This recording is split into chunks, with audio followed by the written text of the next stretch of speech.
our motto is great food that happens to be gluten free. Yeah, and I love that. That's fantastic.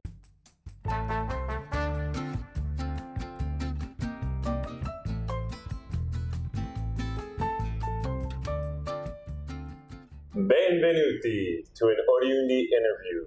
Today I'm here with the lovely Italian Uruguayan Anna Crolla, the owner of Dora's Bakery and Bistro here in Coral Gables, Miami, Florida.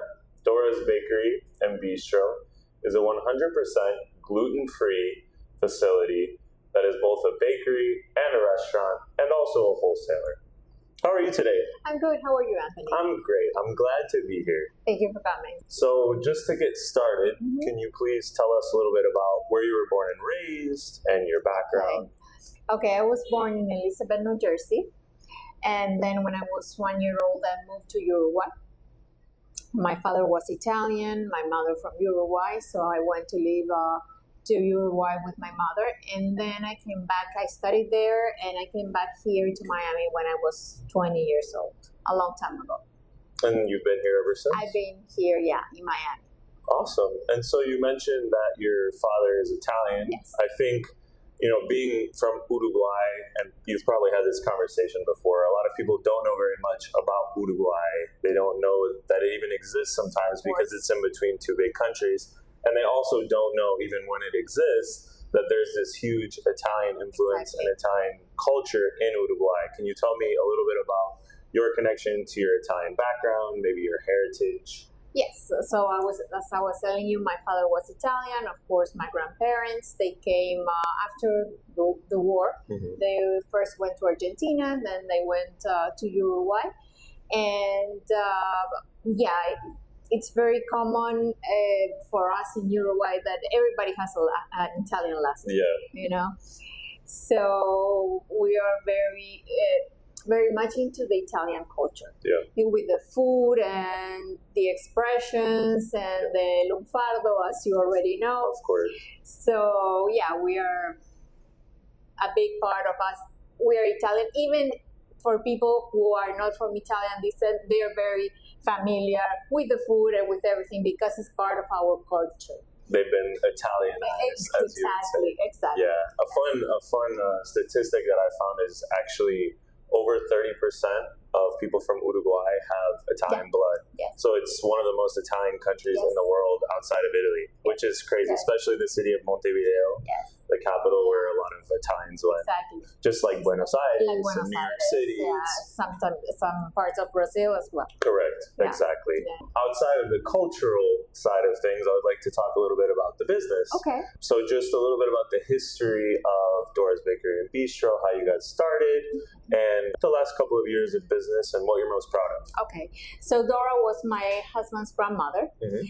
She had celiac disease. Even, at that time, nobody knew what celiac disease was or anything like that. But she realized that some things with the flour were making her sick. Yeah. So she started baking her own things. She got tapioca flour from Brazil because that didn't exist in Uruguay.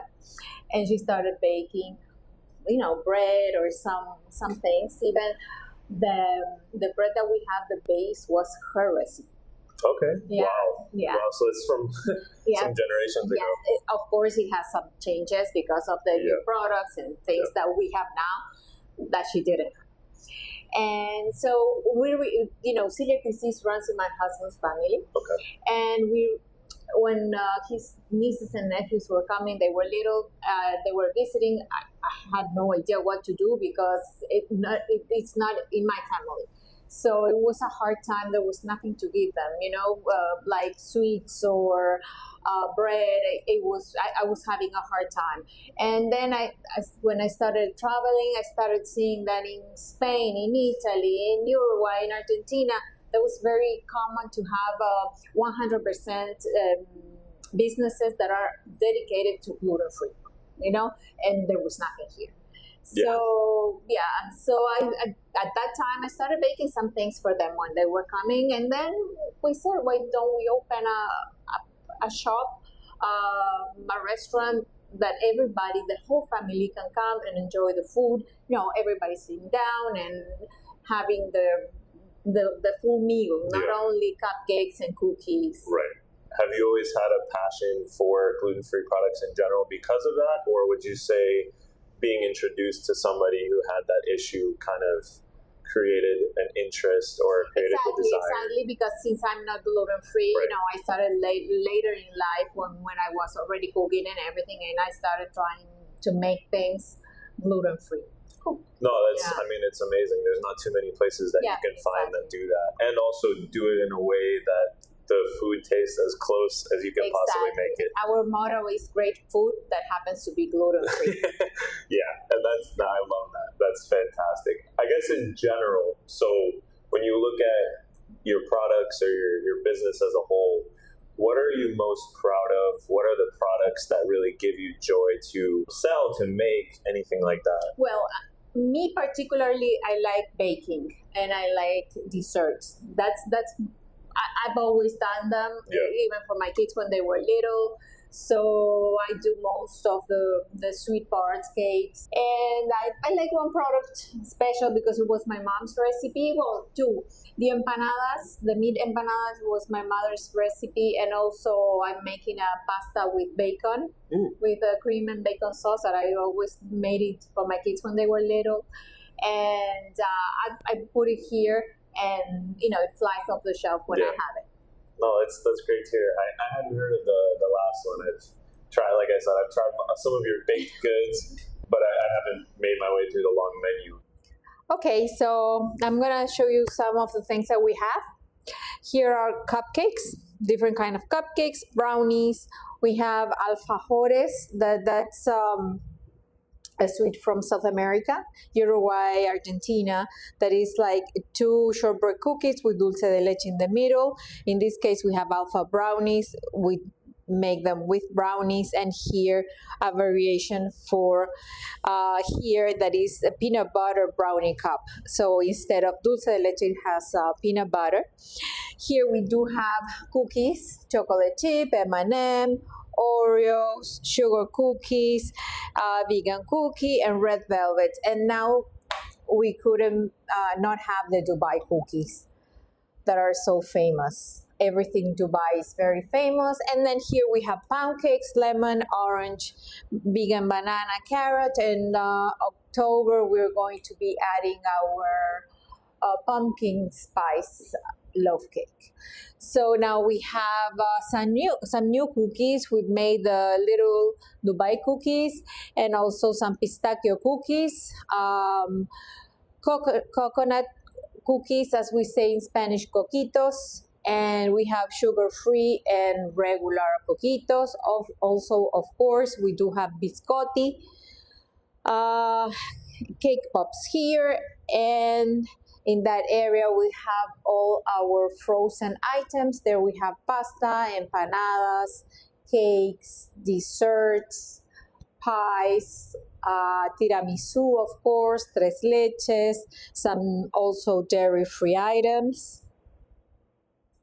That being said, you obviously have a lot of variety here at Dora's, but at the base, there's obviously this Uruguayan culture to it. And I wanted to talk a little bit about the Italian influence on Uruguayan cuisine, and if you could speak a little bit about what you've seen maybe growing up in Uruguay or being here of that influence from the Italian culture on the national cuisine.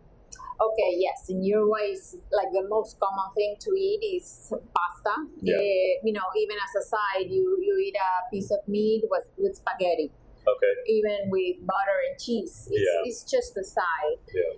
My best thing to eat, what I like the best, it's gnocchi. Okay. So my grandmother used to make them, and I don't know if you know this, but on the 29th in Uruguay and Argentina, you eat gnocchi with a bill under the plate. That's good luck, and it's gonna bring you money. All the 29ths in my house, we used to eat gnocchi with a bill under the plate. That's so cool. I've heard of this tradition. I thought it was just in Argentina, by the way. I didn't know Uruguay did it too. But that's amazing to actually hear someone that did it. That's very common. And now we go with our friends. We try to. There's a place, Crolla. I don't know if you've been there. They have several Well, they have one in Brico. Oh yes, I've heard of the And it Brico is one. very good. Yeah. And all 29, you have all you can eat gnocchi with different sauces. Oh, cool. And they, they come through the table with pork, cheese, broccoli, Yeah. and then you put your bill under the plate. Wow, that's amazing. Are there any, outside of that, are there any other traditions that are celebrated or that you remember in regards to food? Like maybe something you ate on Christmas or some other holiday, Easter? Well, in Christmas, we eat a lot of turrón. Well, in Italy, they eat turrón as well, as well as in Spain. And I don't recall now anything like Italian. Well, the sidra. Oh yeah, okay. Sidra, of course. that's very common, and also the wine. Yeah. And even being, 8 or 9 years old, and you drink Coke or water, and your parents just put a little wine in it, and it's not a big deal. Everybody does that. Yeah. Now everybody would go crazy if they see that. But being too young to drink. Exactly. But in my time, it was very, very common. Is there a lot of wine production in Uruguay? Yeah, there is, and they're very good wines with prices in France. And Yeah, I've seen some of them. I've tried some of them as well. I just don't have a huge knowledge on the wine industry there. I think another thing a lot of people don't know, besides not maybe knowing a lot about Uruguay, I think a lot of people have a kind of misconception about the Italian community in Miami. Because, for example, it's very different than like a New York City or Chicago and the waves of Italian immigrants that came there. A lot of the Italian people in Miami are either from Italy or are from Latin America. Yes. So it's a little bit different than what you would find in these other cities. So I just was wondering if you could speak to the Italian community in Miami, what you see similar and what you see different to the other diaspora communities. For example, when I got here, it was really tough, the fact that there was nothing to eat real Italian. Okay, there was only one place that it was amazing. I'm talking about 35 years ago. That it was on 7th Street. Now there's an Argentinian place there that it was called I Quattro Quinti. Okay, and it was an Italian guy with his wife, and the food was amazing. It was like a trattoria, like any Italian trattoria. And that was tough because I was very used to eating, it was my food. So now it has changed because since some more Italians came, you do have several very good places, Italian places. And also the gastronomy in Miami has grown a lot from 35 years ago. I can imagine. I mean, it's day and night. So you do find it's like also Argentinian food or Uruguayan food, you have more options. So that's amazing. Yeah, there's a very large, living in Miami, a lot of Italian, Uruguayans, Argentinians, Brazilians, Venezuelans, and a lot of them have maintained the culture. And they put it into food, which I find fun because it's like the fusion food. I'm Italian American, so I grew up with that mix. And then now you have these Italian, Latin American groups that bring it here, and then it changes again. But it's still at the base a lot of the same flavors, which I enjoy. Is there any advice that you would give to young Italian descendants that are trying to start a business or work towards a project in terms of maintaining their fusion culture, whether it be Italian American or Italian Latin American, and utilizing those Italian cultural values through their work? Yeah, I would say that, keep the values that you learned at home, family and food and tradition, and always treat other people, your customers, your employees, as they were your own family. As, cook with the same passion and the same ingredients that you use in your house. Don't use bad things or cheaper things because that's you're not gonna save anything. So keep your same, as if your nonna was cooking at home. That's the way we do it here. Family is one of the main pillars of Italian culture. And obviously you learn, it comes from other cultures as well, but it's great to see. And I just wanted to thank you for doing this interview. It was really great for you having me in and getting to try some of your different things and take a look around. And really cool to meet somebody of a culture that is maybe not as well known, which is the Italian Uruguayan culture, and hope some people get to learn about it through this. And of course, also come visit Dora's Bakery and Bistro in Coral Gables. It's a beautiful spot, and all your gluten-free products here, literally there's not too many places that do this. So yeah, feel free to come in here, and I'll leave all of the social media handles and everything in the description so people can follow you, and see the amazing work that you do here in Miami. Thank you so much for coming. Thank you, really appreciate it.